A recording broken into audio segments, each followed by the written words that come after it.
kamusta po? Okay lang. Sir, marami pong nagtatanong bakit daw na cancel yung visitation the last 2 days.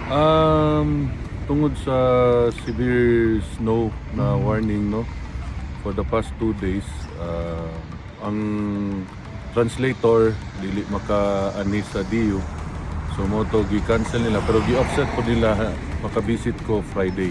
Okay. Pero ang botong isa ka day nga wala ka visit, ang botong saon na between the lawyers and sa ICC kung sa plano nila.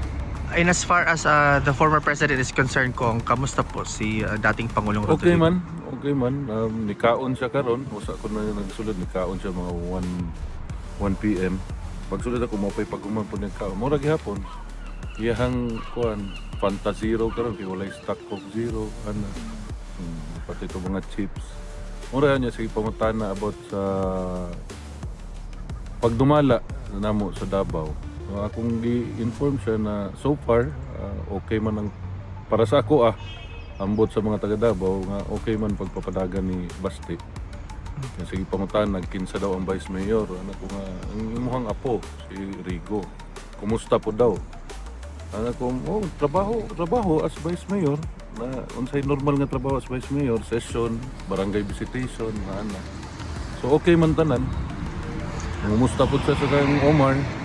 So dugay may nag-storya pong Omar, papubalita.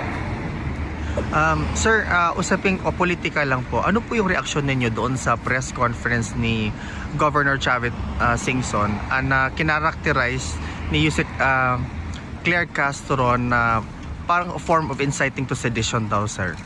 Anything you say against the president is always inciting to sedition. Kay mga talawan man ang piste na. Demokrasya man kumusulti ko bogo inyong presidente, inciting to sedition.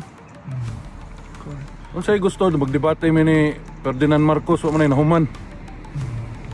Di lang pa kumasulda, naniinit ako na kong ulogin. Kapoy magkastorya mga bugo, god. Di pa po ko bright, pero di po ko anak kabugo. Di ba? Ayaw magtuo ng tulo ka survey. Online na ikuha ninyong base, ayaw magtuo. Sulti man si bangag nga ayaw magtuo ng isa ka survey. Karon ayaw magtuo ng tulo ka survey.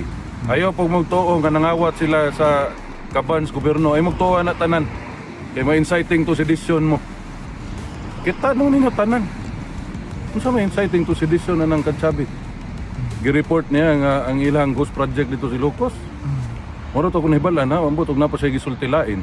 Kasi sabi daw ni Governor Chavit na dapat daw hindi natin bitiwan yung pag-imbestiga, kasi sabi din naman daw yun ni President Bongbong Marcos na imbestigahan yung flood control project, unahin daw yung Region 1. O siyempre unahon yung lugar nga namang hilabot man siya sila yung lugar. Yadto bitaw nilang Davao, sila nakita muta sa taga Davao ilang nakita, adto siya sa yung lugar. Bao ba sigwa sa kabalog asa ng mga barangay sa yung lugar, kaya po na dito siguro nagdako na. Pati na yung anak ko na dito nagdako. Sir, just to conclude the short interview, ano yung gusto mo? Sir, ano yung gusto? Ano yung gusto mong sabihin sa mga kababayan natin? Ha? Saan? Opo, sir. Bugdaw na kayo ba? Maugyan. Ano yung gusto mong sabihin, sir, sa mga sumusuporta at sumusubaybay pa rin sa kaso ni dating Pangulong Rodrigo Roa Duterte? Salamat sa inyong suporta. Di na mo mabayran pamilya ang inyong gipakita nga pagsuporta sa among amahan ug sa among pamilya, no. I-appeal na lang namo kamo mga Pilipino nga gasuporta sa amo ang pag-ampo nga unta tagaan ug maayong panglawas ug nindot nga kaugmaon. Daghang salamat. Maraming salamat kung mabuhay po kayo. Salamat.